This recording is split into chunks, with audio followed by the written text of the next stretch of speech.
And thanks for staying up late with us tonight on KREM 2 News. I'm Cody Proctor. Well, Spokane has a world champion. Let's get straight to the action with Travis Green so he can break down this exciting night for us.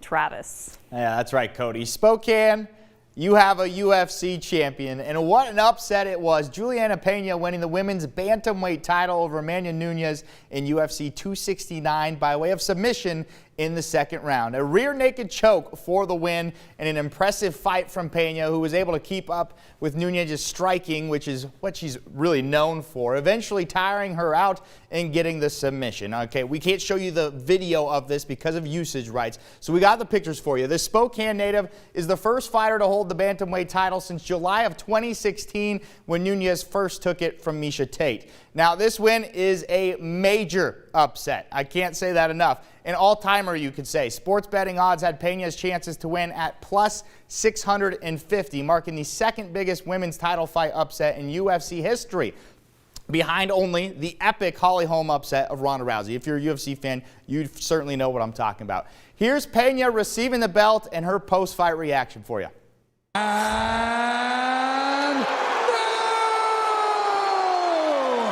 undisputed UFC bantamweight champion of the world, Juliana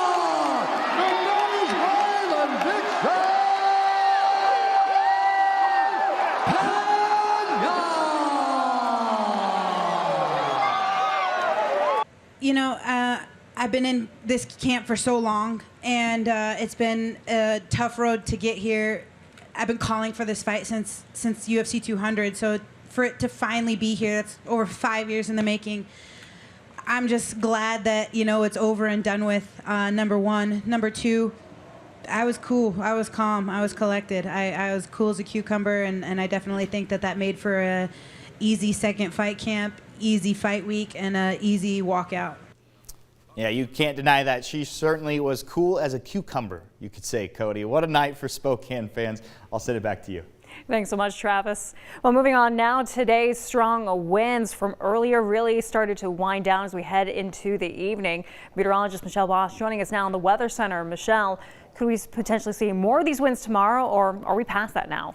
We're past the strongest winds. It's still going to be on the breezy side tomorrow, but nothing like what we saw today. So in case you missed it on earlier newscast, here's a look at some of the highest winds we saw across the region. 54 miles per hour right here at the Spokane Airport. Pomeroy, 58 miles per hour. These are wind gusts. Athol, Idaho, 46 miles an hour, and Ephrata, 51 miles per hour. So very windy. Most of those strong winds were earlier this morning. Right now, we're still seeing some mixed precipitation across the region as those winds are starting to come down a little bit. Rain and snow across eastern Washington and North Idaho, getting a little bit of light rain being recorded in Coeur d'Alene, and then some light rain from the Tri-Cities up through La Crosse, Steptoe, and Rosalia. We still have winter storm warnings in effect for many of the area mountain passes, including Snoqualmie and Stevens Pass, Lookout Pass.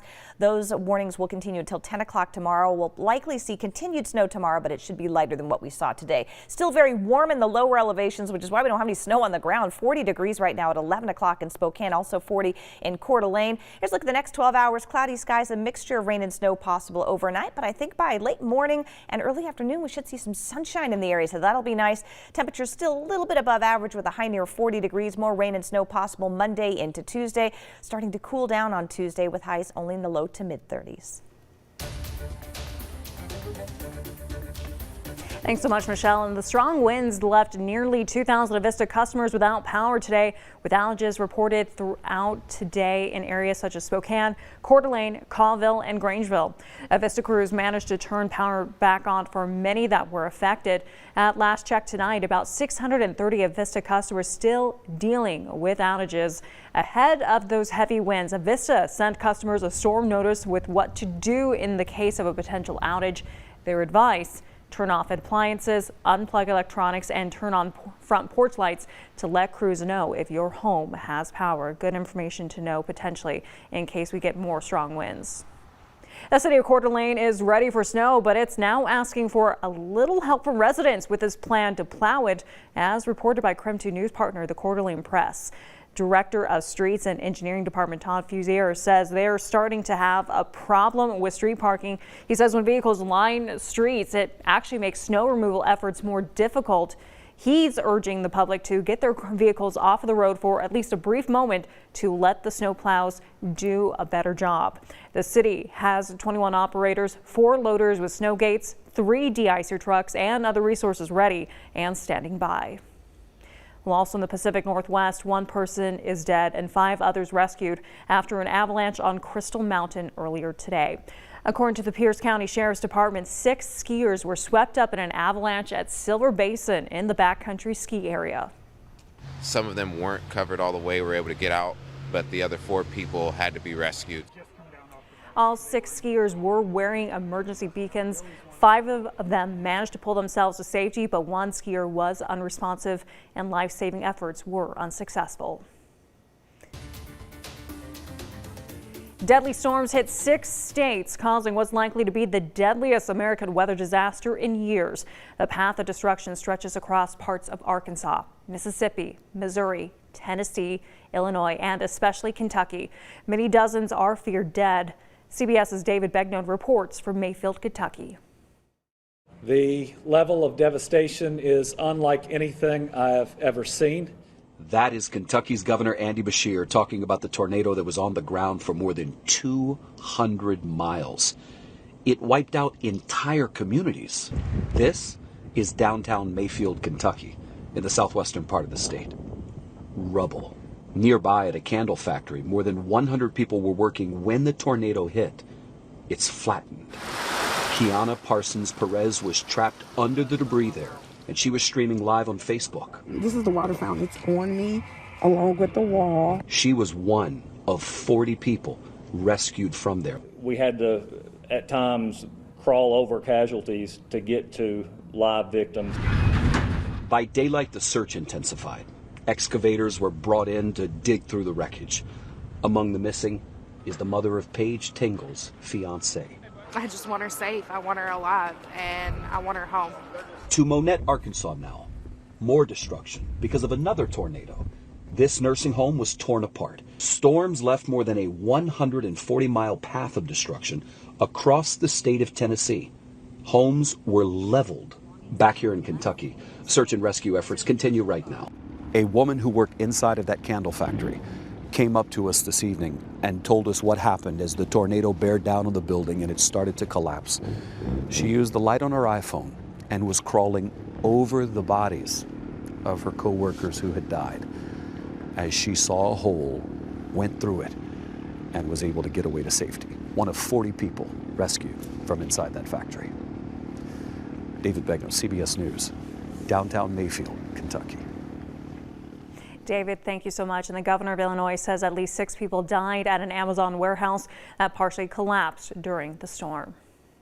Well, in other news tonight, a 5-year-old girl from Western Washington hasn't been seen by family members since last December. Now her parents are behind bars after new information discovered about one of their other children. The Grace Harbor County Sheriff's Office says Andrew Carlson and Jordan Bowers have not been providing necessary prescribed medication to their other daughter, who is 6 years old. Now both parents are being charged with abandonment. Meanwhile, their younger daughter, 5-year-old Oakley Carlson, is still missing. The parents claim the last time they saw Oakley alive was November 30th. Yesterday, the community held a vigil for Oakley as those who know her plead for answers.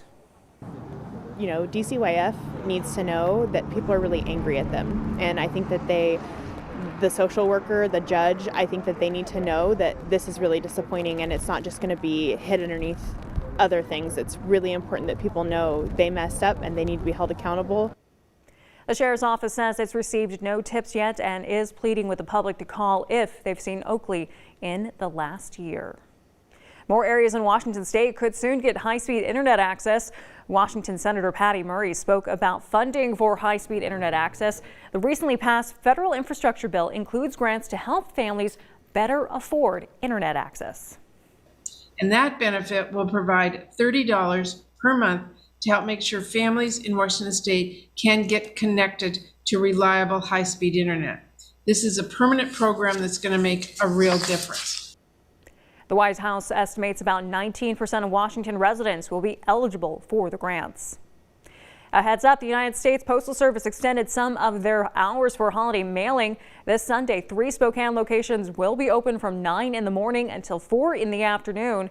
These hours apply to the Regal, Shado Garland, and the Spokane Valley post offices. Omicron is officially in the state of Idaho. The Central Health District confirmed the case recently in a fully vaccinated person who had recently traveled out of state. And this comes at the same time as a surge in COVID cases, as well as a new push to get booster shots. At least 42 states have seen hospitalizations increase in the past week. Despite Omicron's arrival, the increase in cases is almost exclusively due to unvaccinated people catching the Delta variant at this point.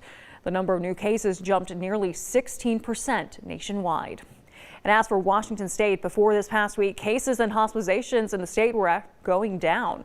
The Washington State Department of Health says nearly 75% of people 12 and older are fully vaccinated, with 81.2% having had at least one dose of the COVID vaccine. About 132,000 kids ages 5 to 11 have received their first dose. Well, still to come, the movie Elf with Will Ferrell is a staple for this time of year, and one brewery is making a recipe straight out of the movie. You're not going to believe the ingredients. How they made it, plus even more important, how it tastes, is coming up next.